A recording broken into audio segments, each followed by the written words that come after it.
Ngayon nga kapatid ay naganap na itong ang Grand Finals ng World Tournament ng Mobile Legends na kung saan sino ba namang mag-e-expect, diba, na itong koponan ng Aurora ay tatalunin at winalis lang itong ang Alter Ego na umaasa nga na sila ang makakakuha ng kampyonato, lalo na alam nga nila na Chokeris itong koponan ng Aurora, pero hindi this time. Dahil finally nga kapatid, nagkampiyon ang ating pambato Edward. Dinala talaga itong koponan ng Aurora tungo sa tagumpay.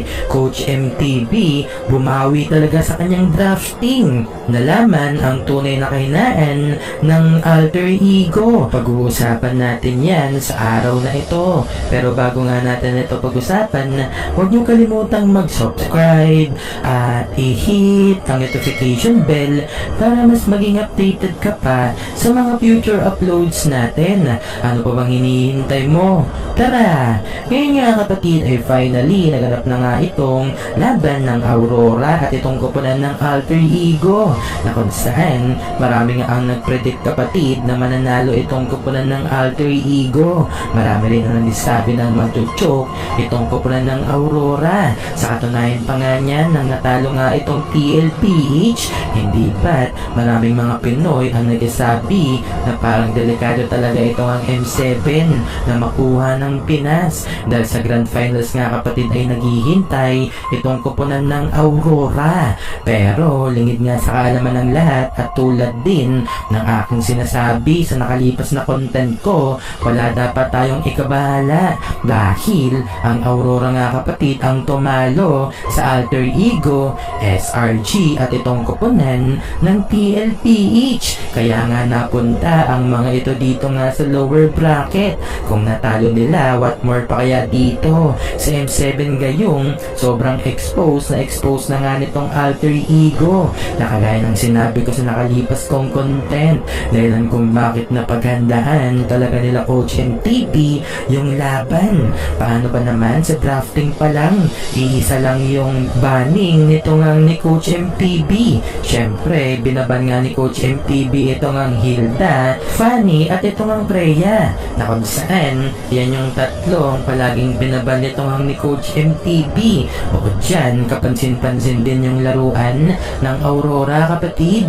Hindi nga nila binago yung kanilang meta. Sa madaling salita ay hindi sila nakipagsabayan sa tinatawag nating fighter gold laner, na kung saan ganyan ang pilit na ginawa ng TLPH. Yung tipong nag-react nga sila sa meta nitong ang Alter Ego na double fighter, kaya pilit nga ginagawa rin yan ng TLPH. Pero di hamak na mas malakas talaga yung meta ng Pinas. Yun nga lang ay hindi nga nagamit yan ng TLPH, dahilan kung bakit na checkmate talaga ang mga ito at tuluyan nang natalo kapatid. Sa madaling salita, kung hindi lang sana binago ng TLPH yung meta na hawak-hawak nila, baka nagkaroon pa nga tayo ng PH versus PH dito nga sa Grand Finals. Pero sa ipinakita ng Aurora, kung sakaling TLPH nga ang kanilang nakalaban kapatid, panigurado na may kalalagyan at may tulog din talaga itong ang TLPH at hindi rin sila makakapag Golden Road.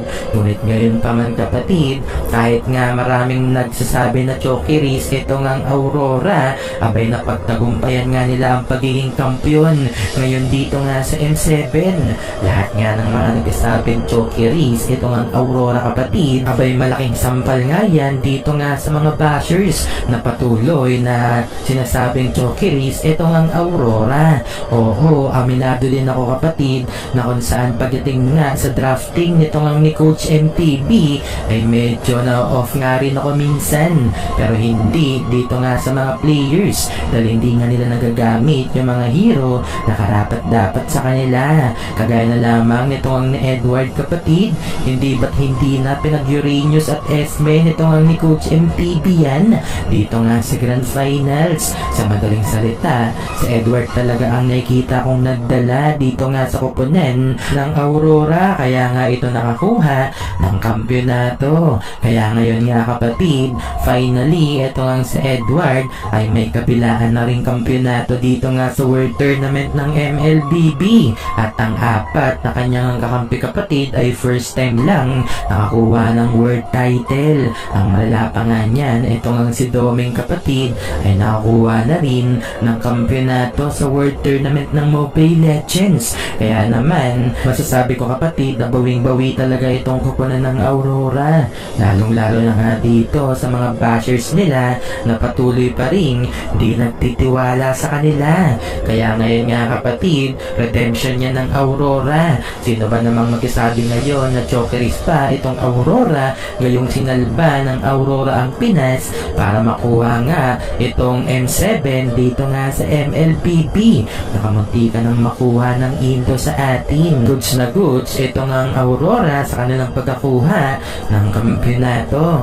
Malay natin, di ba? Ito pa lang ang simula ng Aurora at sa susunod na season ng MPL sila naman ay makakakuha ng kampyonato. At kung sakaling makuha nga nila itong ang MSC at muling makuha itong ang World Tournament ng Mobile Legends, panigurado na pwede pa nga sila makapag Golden Road dito nga sa Mobile Legends. At sana rin tuloy-tuloy na yung magandang drafting nito nga ni Coach MTB, yung tipong hindi nga magpupumilit ito nga si Coach MTB sa mga game style na gusto nga nitong gamitin, na kung saan di naman fit yung mga naiisip minsan ni Coach MTB, which is aminado rin siguro siya sa kanyang mga drafting sa mga nakalipas. Pero lahat yun ay naitama ni Coach MTB upang makakuha nga sila ng kampyonato. Malaking sampal din para nga dito sa DTR, na kung saan isang season lamang pinalaro itong ang Silite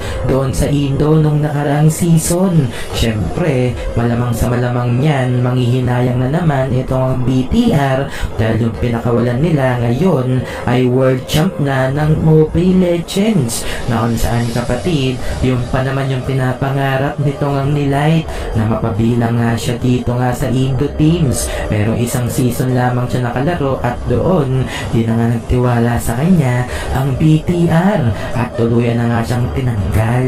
Parang malabrusko lang simula nga tanggalin dito nga sa RRQ Hoshi kapatid, nakakuha na rin ng kampyonato dito nga sa MPL at World Tournament ng Mobile Legends. Parang ganyan din yung nangyari ngayon kay Light. Sa madaling salita, masasabi din talaga natin kapatid na deserve nga ng Aurora na kunin ang kampyonato. Natahimik na lamang ito ang sinino kapatid sa lakas nga ng Aurora.